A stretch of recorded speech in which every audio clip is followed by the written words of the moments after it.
really one person theoretically could drive the narrow AI that is an expert and that can do this stuff faster than an expert designer or technician or engineer, right? We are approaching the day when these narrow AIs are just going to be way faster than humans. What are your thoughts about that? And then I'm curious if you think about, pushing the boundary to AGI and that sensitivity there.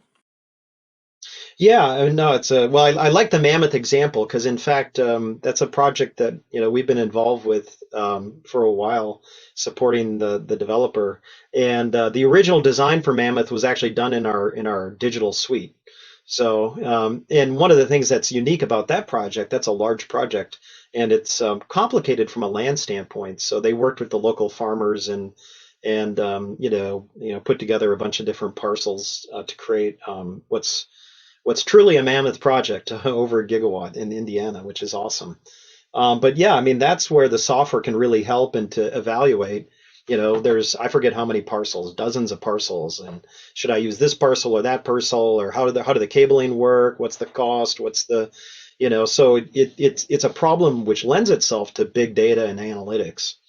And then looking into the future, yeah, I mean, I think, once you've digitalized, so much of the process can be streamlined. Like, so if you've got the design of the plant in the cloud, well, then you know how many components. I need 2 million modules and 100,000 posts. Today on the Clean Power Hour, building the platform for Terawatt-Scale solar. My guest today is Matt Campbell, the co-founder and CEO of a company called Terabase. Welcome to the show, Matt. Thanks, Tim. Great to be here. So excited to dig into Terawatt-Scale solar. And you are what we like to call an OG in the solar industry. You spent 15 years at SunPower and then co-founded Terabase. And I knew you as a design tool platform for large-scale solar, but you do many more things. So give our listeners a little background on yourself, and then we're going to get into how you guys are changing the game for very large-scale solar soup to nuts. Sounds good. Yeah, no, let me give a quick background. So, my journey into the solar field started 18 years ago. I joined a small company at the time called SunPower, and SunPower was just in the process of commercializing the world's first back contact solar cell, and really, broke a new barrier in efficiency of solar panels with the back contact cell. So I was very fortunate to be in the right place at the right time. SunPower was an amazing journey through the last 18 years. So the company started making cells, eventually vertically integrated into EPC, project development, O&M, and really during the peak period was one of the world leaders in developing and building solar power plants. And so during most of my tenure at SunPower, my sort of focus was what products and technology should be used to build a big solar power plant, and what can we do through technology to make it easier to build, faster to build, harvest more energy, lower cost to maintain. Really, how do you drive the LCOE of solar power plants to a new level? So that's really been my passion for about 18 years. About 3 years ago, SunPower decided to refocus the business on residential solar as one of the leaders in residential solar market. And so myself and my team spun out of SunPower and we formed Terabase. And as we started Terabase, we really just took a clean sheet of paper to the problem of how to drive innovation into utility scale solar. And the industry as a whole has done a lot to innovate over the last 15 years or so. Projects have gone from 10 megawatts being the biggest in the world to gigawatt or multi-gigawatt now. But as I like to say, only 1% of the solar, or less than 1% of the solar that's going to be built has been built. So even though we feel like we've done a lot and we're at the giga scale and everything is ahead of us. And obviously because of climate, there's an imperative to go faster and to make it cheaper, because it's not just about making electricity to go on the grid. It's about decarbonizing transportation and industry, steel, boats, planes, everything, right? Which requires green hydrogen, it requires ammonia, bulk storage, et cetera. And so as we looked at the problem 3 years ago, we said, the industry's come a long way, but we need to rewrite the way we do things if we're really going to get to the terawatt scale. And so our conclusion was the key to unlocking the full potential of PV was to drive wholesale digitalization of everything we do in power plants, as well as automation in the construction and operation of the plants. And through those two broad technology categories, you could help enable sort of the terawatt that we need to decarbonize. Yeah. So I want to set the table a little more. You referenced, decarbonizing the economy, which is my passion. And one of the things that I love about solar, we get 10,000 times at least more energy from the sun than civilization uses. And that will change over time as civilization uses more and more energy. We're going to use a lot more electricity. I noted recently on the podcast that we're going to go from something like 25 to 75% of our energy usage will be electricity in 20, 30 years. And so clean energy from wind, solar, and other renewable sources is very, very important, and it's a great economic opportunity. It's a huge driver, and I'm glad you pointed out a huge economic driver. I'm glad you pointed out that we're really only at 1%. The real hockey stick is ahead of us, and it is amazing how quickly the industry has grown in the last 12 years. By leaps and bounds, but there is just tremendous growth ahead of us. And there are challenges with that growth that, companies like Terabase are tackling, which is very important. The logistics of deploying thousands and thousands of workers and, pallets of solar panels and millions of solar panels, all the while doing it in a efficient and environmentally responsible manner. So, and in the pre-show, we talked a little bit about one of your goals being 1 cent per kWh clean energy, and how that translates into the hydrogen economy, for example. Give our listeners a little bit of that analysis that you've done. Sure. Yeah, no, it's and one of our goals as a company is to help enable a cost reduction to solar to 1 cent a kilowatt hour. And and you might ask, well, why 1 cent? Isn't solar already cheap enough? And the reason that we came up with 1 cent as a target, it's not because it's a convenient round number, but because when you run the economics of green hydrogen, 1 cent a kilowatt hour enables $1 per kilogram hydrogen production. And the simple math would be it takes 45 or 50 kilowatt hours to generate a kilogram of hydrogen. So it's about 45 cents or 50 cents of energy cost to make a kilogram of hydrogen. And then for the other 50 cents, you need electrolyzers and compression and storage and all that kind of stuff. So if you want to get to $1 hydrogen, you need to get to 1 cent solar, and that kind of creates a focal point for where the industry has got to get to. And then you say, well, what's the relevance of $1 kilogram hydrogen? Well, when you run the math on generating ammonia, fertilizer, using hydrogen to move boats or whatever the application is, and if you want to be competitive with gray hydrogen or produced using natural gas or something, 1 cent and 1 kilogram would get you into the zone that you could compete just about anywhere, and without needing big subsidies or something. So I think it's a totally doable target. Now, it's been made a little bit more difficult recently because we've got inflation and other supply constraints in the PV business. But over the long term, I have no doubt that we'll get to 1 cent and even better. Yeah. Yeah. And in parts of the world, in the Middle East, you see large scale PPAs going for what, 1.4 cents and things like that. We're not quite there in the US. I think John and I were just looking at PPA prices in California and in Texas, we're in the 2 to 3 cent.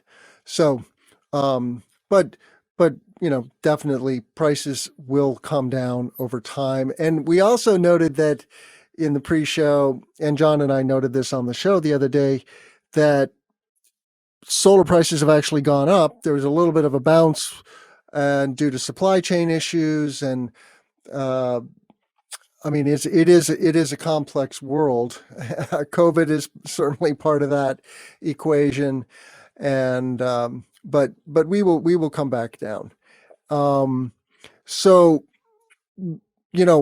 there are schools of thought though that green hydrogen should be kind of put on the shelf for now, and we should focus on other ways to more rapidly decarbonize the economy. What are your thoughts about that? Are you a true believer in green hydrogen, and that we should go fast and hard after that technology? Yeah, absolutely. I'm 100% believer in green hydrogen. I think that you can't credibly get to full decarbonization without it. Now, I'm not a believer in hydrogen for automobiles. I think that electric vehicles are a better solution. Trucking, I think, could go either way. There's certainly benefits to green hydrogen for trucking. But as you get to bigger and bigger vehicles like trains or ships, I think, hydrogen or its byproduct ammonia to me seems a much more credible option than, I can't even imagine how big a battery would be to run a container ship. It's just, Yeah. you run into practical issues like I need 100 megawatts to charge the ship, right? Like, whereas, a liquid or a gaseous energy storage vehicle like hydrogen is probably more practical. So I don't believe in one size fits all. I mean, just like today's energy industry use different forms of energy. Planes use kerosene and cars use gasoline and people use gas to heat their house. So just they're going to be different ways to decarbonize different sectors. But I think that hydrogen is going to play a major role, especially like steel production and others, where I think it just lends itself to it. Well, I agree. Well, let's talk about the problem that you're solving, and you have three kind of legs to the stool today. I don't doubt that there are other legs in your future. You've got what you call Terabase platform, plant controls, and SCADA, and Plant Predict, which was an acquisition spun off from First Solar. What is the problem, in a nutshell, that you are tackling, and how have you broken that up, so to speak, into constituent parts? Yeah. If I step back for a minute and think about, that's a great question. What is the problem that we're focused on? I mean, the way I look at it, so again, there's two specific things that we're addressing: cost and scalability, because we see those as the two big constraints to getting to the terawatt level. So as we look about how do I fix the cost and scalability problem, ultimately a lot of it comes down to people and to process. Now, and the way I think about it is when it comes to making PV more cost effective and scalable, there is no magic bullet, right? There's no I'm going to have a perovskite panel and the world is saved, or whatever the magic solution is. It doesn't exist. And because when you really peel apart the onion on the cost stack and of a solar project, it's there's a 100 or 200 line items that are driving the cost. And so, we say there's a death by 1,000 cuts. So I would say that the economics and the scaling of solar is held back by 1,000 cuts. And so we're driving 1,000 improvements, and a lot of them seem mundane in isolation, but when you add them all together, cumulatively, they can have a big impact. And so, if I if I was just to take a few examples, like, today the design and engineering of a project is mostly manual. Now, there are some new digital tools that help facilitate the process, but the energy modeling is done in a client-based application. The design is done in CAD, and then a bill of materials is created in Excel. And so you've got these digital silos, right? Like, you know, kind of manual processes, things don't talk to each other, and you're really relying on tribal knowledge. Like, oh, well, I've got a really good designer. She's done 10 power plants before. She knows what she's doing, which is wonderful, but it's not scalable because, if the industry needs to grow 25% a year, we need 25% more experts every year, but experts take a decade to train, right? So just if you do the raw math, like how do you even grow the workforce fast enough to keep up with the growth? And so you end up with people that are less experienced, or you get lucky, you've got a good team on your project, or you don't, so our view is that the digitalization of the activity and the interoperability of those digital tools is a key enabler to drive consistent execution on projects, to be more efficient, to get rid of the hidden costs that happen throughout the value chain. Um, and so that, this idea of 1,000 improvements, a lot of them can come strictly from that digital part of it. And as part of our strategy, we're building out a fully integrated suite of applications that talk to each other to help enable this sort of digitalized future. And we did 2 acquisitions, as you mentioned, last year. One, a company called Replant, which brought the power plant control software that had been developed at First Solar, and then Plant Predict, which does the energy modeling in the cloud, so you can do advanced analytics and predicting the energy coming out of your asset. And to me, those are 2 pieces of the puzzle. And then over time, we want more and more things integrated together, and into a comprehensive system. Yeah, I can see a day when you get some very good high resolution satellite imagery of a site.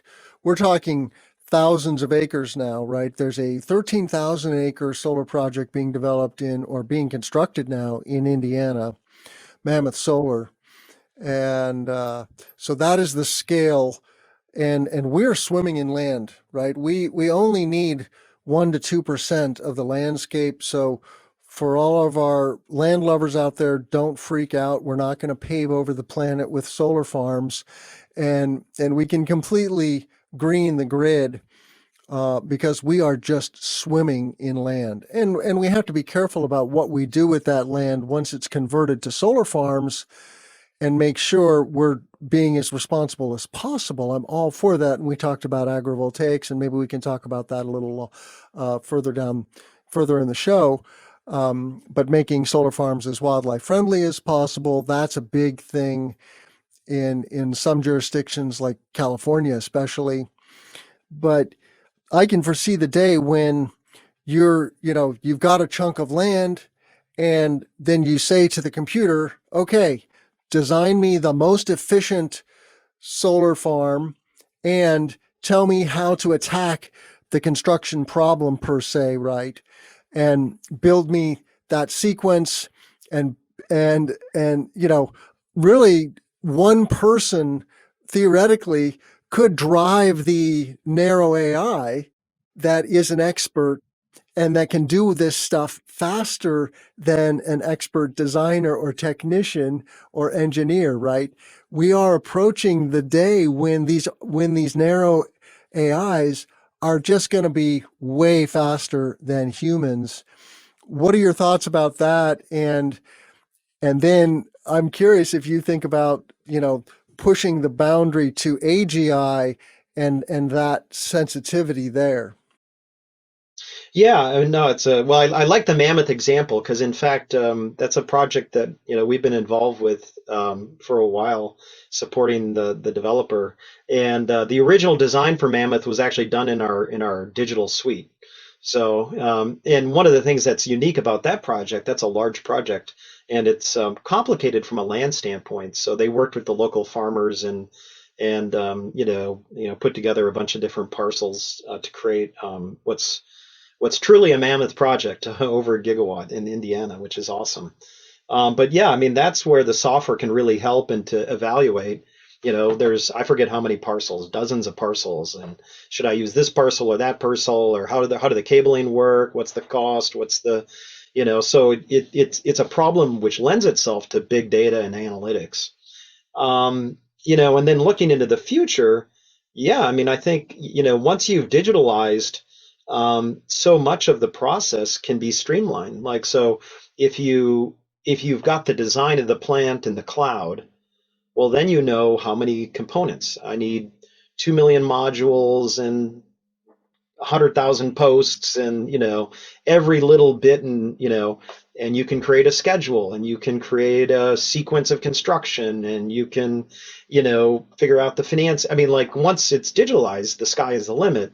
And then we're working on robotics, so then the robots just come in and 3D print the project. So it'll be a while until we get to that point, but I think that the idea is, sort of applying modern digital and automation tools will, really unlock the potential, just like in other industries. Look at retail. Look at what Amazon has done in retail with digital process, supply chain, automated, fulfillment centers. We don't see anything like that in solar right now, and we should, because the scale is mammoth. Yeah. So when you think about automating construction, what is, what is your purview into that particular subfield, so to speak? And is that a problem that you're trying to solve? Yes, yeah. So in addition to our digital suite, we're a big believer in automation and its potential to drive, efficiencies in solar. And you might ask, what is the connection between digital and automation? Isn't digital enough to make things more efficient? And our view is that you have to look at it holistically. You can't look at just automation and you can't look at just digital, because the two are really integrated, just like with Amazon. I mean, Amazon is a gigantic digital platform, but they deal in the physical world with physical goods. And so they have a physical footprint, which is packing boxes, getting them to your house on the front step and ringing the doorbell. And then the digital part, which is, oh, I buy my product and I know where it is. And it creates this uber efficient system, right? And we see the same thing in solar, right? Like, if you really want to build plants quickly and with high quality and predictability, marrying the digital with the automation is the key. And we see a lot of benefits. And so yes, that is something that we're working on at Terabase, and we'll be speaking more about that later this year. But the basic premise is, if you apply some automation, so we're not going to automate everything, we're not getting rid of the jobs, but if you apply some level of modern automation, you can really transform the speed by which projects can be built. You can improve the safety and the conditions for the workers. You can drive consistent quality, consistent schedule, and it also opens up the door to some other types of innovation that aren't possible with the way we build projects today. Hmm. So what keeps you up at night? I mean, you're tackling some fascinating problems, and do you have competitors? We compete with people focused on pieces of the puzzle. So some people have design software or energy modeling software, or there's a couple companies working on panel installation robots. So we do in various buckets, but nobody, to our knowledge, we're the only one looking at this from a kind of the holistic solution standpoint. So and honestly, I don't. I think, our competitor is fossil fuel, right? And I last week I met with a gentleman that works for a company that's also doing some type of solar construction automation and stuff, and we're good friends. And even though maybe someday we'll compete, we view it as a really healthy thing because as an industry, we need to push things forward as fast as humanly possible. And competition is good because, that keeps you energized and high sense of urgency. And but the market is so vast that there's room for more than one participant. And so no, that doesn't competition doesn't keep me up at night. I mean, I think what keeps me up at night is thinking about all the ways we can go faster and how can we bring more automation faster. And it's sort of a joke amongst our engineers that I tend to have a lot of ideas. And they say slow down, Matt, we let's just get these first ones done. And but no, it's in general, I mean, it's just execution at this point. We've assembled a tremendous engineering team with some of the most experienced people in the field, and they're really in their zone right now. I've been working in technology my whole career, and I've never seen the speed of innovation. So I feel very fortunate. It's a fun time, and we're really excited to bring some of these new products to market later this year. I'm glad that you put your finger on the labor challenge for clean energy and clean tech. It is a very significant challenge. And so we need to attack that problem from both ends. We need to train and retain more skilled professionals across the spectrum, including the trades, engineering, sales, marketing, etc. And then we need to develop technology so that each person is way more productive. And together we can absolutely get there.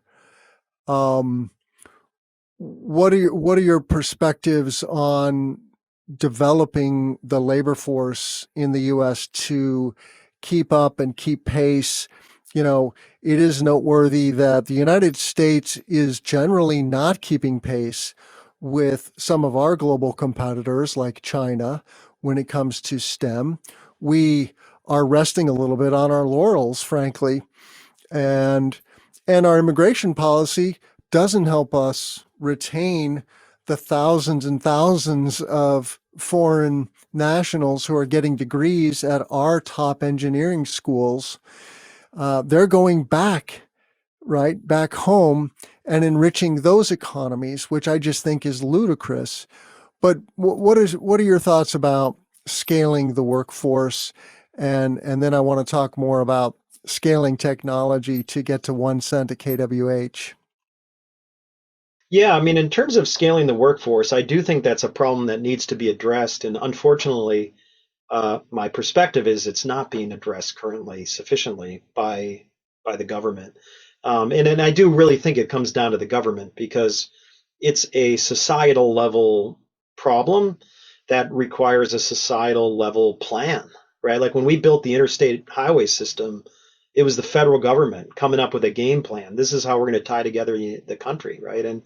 And so you got to think at that level. And when it comes to people, unfortunately, I find it to be pretty ad hoc, right? Like universities have little programs and they set up new programs.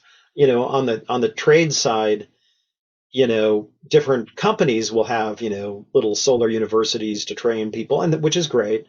But it would be nice to see, I mean, even if you use like heating and air conditioning as an analog, right? You can go to a trade school and you get your certificate and turn out really highly trained and qualified workers that can hit the ground running, right? We need the same thing in solar.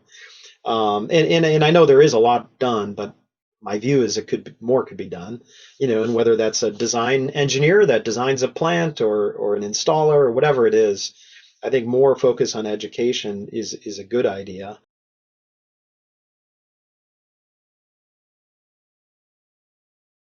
Oh, no, I mean, Yeah. I want to talk about technology. We should talk about Swanson's law. This phenomenon that uh, solar panels get more efficient over time and the technology gets cheaper through the cost adoption curve. Um, where do you see that going? And then when I also think about solar farms kind of like electronics. They are highly systematized phenomenon. When you look at the elements of a solar farm, right, there's a lot of repeated elements, like on a circuit board. And is that kind of how you are thinking about, building a more efficient solar plant? Yeah, no, I think well, first on Swanson's law, and Dick is an old friend from SunPower, um, and I think he rightly anticipated this cost reduction as the industry scales up, just like we saw in semiconductors or other industries. And I do see that's continuing, right? And it's evidenced by the tremendous improvements in making polysilicon and wafers and ingots and cells and modules and efficiencies and bigger modules and thin film with First Solar and the CAD tel. So we're seeing that as the industry scales, we see, notwithstanding the commodity bit that bounces up and down, but the intrinsic cost continues to get better. Now there is a Swanson law in construction as well, where you get better the more you do.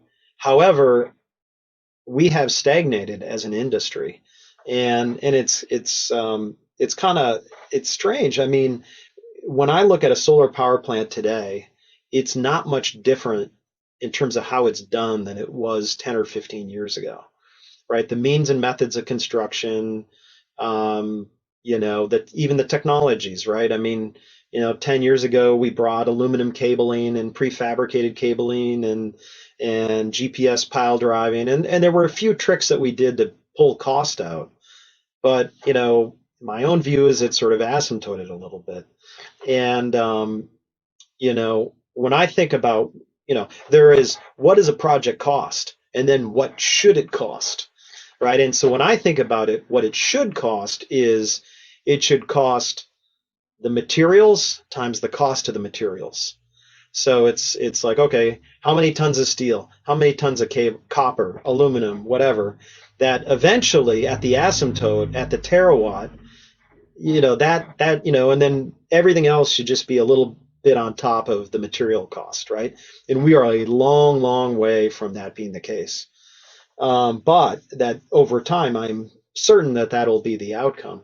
Now you asked about the sort of the repetitive nature of like the solar power plant, and it's true that, I mean, when you look at a satellite image of a solar plant, it's row after row after row, and as far as the eye can see. And today the way those are built is completely manually. People drilling holes and pounding foundations and laying steel and carrying panels and wiring them all up, and it works, but to me it's not what you do to get to the terawatt scale. I mean, it's just the scale that we need to do is so much bigger. And so that's where, as we think about applying digital and automation, and we see this, what needs to be done, which is basically install hundreds of thousands of acres with row after row, repetitive row, that lends itself to kind of factory type processes, automated type processes. So you're not, sort of custom making everything out in the field. Yeah, I dream about, robots that can install panels and wiring and racking 24/7 in inclement weather. And we truly need to be solving that problem. Is are we getting there? Is the robotics technology getting to a point where we could see a robotized construction site? Yeah, I think it's coming. I mean, that's part of what we're focused on. But yeah, it's definitely coming. Now it's interesting because when you think about automation, inside a factory, it's easy. It's 67 degrees. the lighting is consistent, the humidity is consistent, like all the environmental variables are fixed. So you just focus on and the space is controlled, right? There's a cage and there's, so it's safe and it's repeatable. But when you go out into the field, it's a different ballgame. I mean, there is wind and snow and mud and dust and wildfire smoke, and so to do automation in such a dynamic environment is way harder, and which requires better automation. It requires better software because a lot of the variables introduced are things that affect the software. I mean, just you think of about a vision system, right? Well, a vision system is saying, okay, I'm going to take this thing and put it there, right? Well, what if there's glare from the sun, or what if it's foggy, or cold, or so it can wreak havoc with these. And we see that in self-driving cars, right? Like it's easy to go down the highway on a sunny day in California, but if you're in Wisconsin and it's snowing, good luck. I mean, that'll be automated when I'm retired. No, it's a much harder, problem. Now back in the SunPower days, we did automate module cleaning, and we did learn a lot through automating module cleaning, and a lot of it had to do with the heterogeneity of the environment, right? Like, and really, there were small things like as the temperature of the water changed, how much pressure you need to deposit it on a panel to clean it would change, and or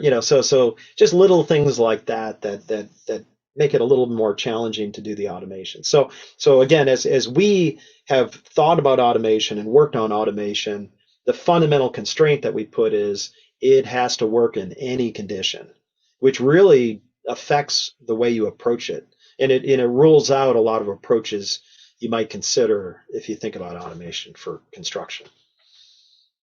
Yeah, I would imagine that, Tesla has announced that they're going to build a humanoid robot. And, I'm a former Tesla owner, and Elon has promised full self-driving for a long time, and now increasingly recognizes that the problem is harder than he anticipated. Um, I also dreamt of turning my Tesla into a cash machine and flipping a switch and letting the robotaxi go earn its keep. But I think that is quite a ways off still. The day will come, and but it could easily be 10 years. And but so so what else are you excited about that Terabase is working on, that the engineers and technicians of the future are listening to this show and will look up Terabase and go, I want to go work for Matt Campbell? What is the bleeding edge stuff that you guys are working on that you can talk about? Well, I mean, some of the stuff you can, come to our website and make an account. I mean, so we've got software that can be used for, designing the solar power plant and predicting the energy and the, electrical design, the mechanical design, et cetera. So that, if you're interested, that's something that can be done on the website. Um, the really cool stuff though is not out yet. So um, so for that, I guess the listener has to stay tuned. But it's more digital and automation, right? And that's really the way we see to drive things forward. And so yeah, I mean, looking back, 5 years from now, for me personally, it's going to be, how did we help make 100 things get better or 1,000 things get better? Because that incremental cumulative approach is the way I think it's going to be done. And I can give you a couple of small examples of that. Like on a solar project today, there are roughly 500 gallons of diesel consumed for every megawatt installed, which Hmm. is kind of crazy when you think about it. But Hmm. you have generators in the trailers, you've got forklifts, you've got pile drivers, you've got ATVs. tons of diesel engines running around the solar plant, right? Our system's all electric, so we save whatever hundreds of gallons per megawatt. And again, when you run the math, it's not a game changer, but it's an improvement. And it's better because it's environmentally compatible with what we're trying to do. Another example would be the pallet that's used to ship the modules. The pallets today are either sent to the dump, or they're chopped up and distributed on the site, or they're burned. And a lot of times these pallets have chemicals in them to keep the insects from infesting them. Um, Completely incompatible. All three of those options are incompatible with solar. But it's just, under the rug, people do it. So I think, when you bring automation, it's easier to recycle everything. And for goodness sakes, we will recycle every pallet that we touch because it's the right thing to do, and it's an economically rational thing to do. So again, there's just tons of examples like that where you say, all right, you built this platform, you used modern technology, you made all these things better, and that's how you got to 1 cent. So you're also thinking about decarbonizing or reducing the carbon footprint of solar construction. And this is a phenomenon in solar panel manufacturing with the Ultra Low Carbon Solar Alliance, which is a very important uh, scorecard that they're creating. All solar panels are not created equal, and all solar fields are not created equal. Is this truly a problem that you're trying to become a leader in? Yeah, absolutely. Yeah, I mean, we have a philosophy which started back in the SunPower days, which was light on land. And I mean, and it can take many forms, right? But in general, the principle is practice what you preach. You're an environmentalist trying to drive improvements to the environment. So when everything you do, to the extent possible, you should do it the green way, or the responsible way. And I'm looking forward to those electric semis that can bring panels to the site instead of diesel. But on the land itself, and I think this is a really important issue, which is we have to minimize the impact on the land, because we are going to need a lot of land, and now there's plenty of land to do the solar that we need to do, but for the land that we are touching, we should touch it as lightly as possible. This light on land, and so again, in your question about is this something that we're involved with, and yeah, absolutely. So for example, a lot of times on a project site, you may do extra flattening on the site because a lot of these sites are like really bumpy, or you know for whatever reason, and people would trip and hurt themselves if you didn't do anything to the land, because they're walking, thousands, hundreds or thousands of people walking around and rolling their ankles and hitting their head, and so they prepare the site so that people don't, hopefully don't hurt themselves. But if you've got robots doing a lot of that work, you can leave the land in the natural state. Don't go scrape the land flat and grade the land, and Yeah. because so or even like a lot of these plants have like giant highway networks. I mean, they build roads all over the place for the trucks, and like why are you building all these roads? I mean, for construction, which is like 2% of the project's lifetime. So again, it's if we're going to rethink how we do things, bring automation, bring new processes through that journey, let's look for areas that can be made, greener or more environmentally friendly. Well, I would love to talk to you all day long, and I will look forward to seeing you at SPI. Uh, how can our listeners reach you, and what can they look forward to at SPI? Yeah, I think LinkedIn or our website's the best way to reach me or the team. And yeah, stay tuned for SPI. We've got some exciting things to share, and so knock on wood, there's no more variants. And I'm really hopeful if we can get the industry back together, and then we'll look forward to share more. Excellent. Well, you can find all of our content at cleanpowerhour.com. Please subscribe to the show. Give it a rating and a review on your favorite audio platform. We also have a YouTube channel. Please subscribe to the channel and give it a thumbs up. And you can reach me at cleanpower.group. That is the Clean Power Consulting Group's website, or on Twitter, TG Montague. And I want to thank Matt Campbell, the co-founder and CEO of Terabase, for coming on the show today. Thank you so much, Matt. Yeah, thanks so much, Tim. Take care, everybody. We'll see you next week. Thank you.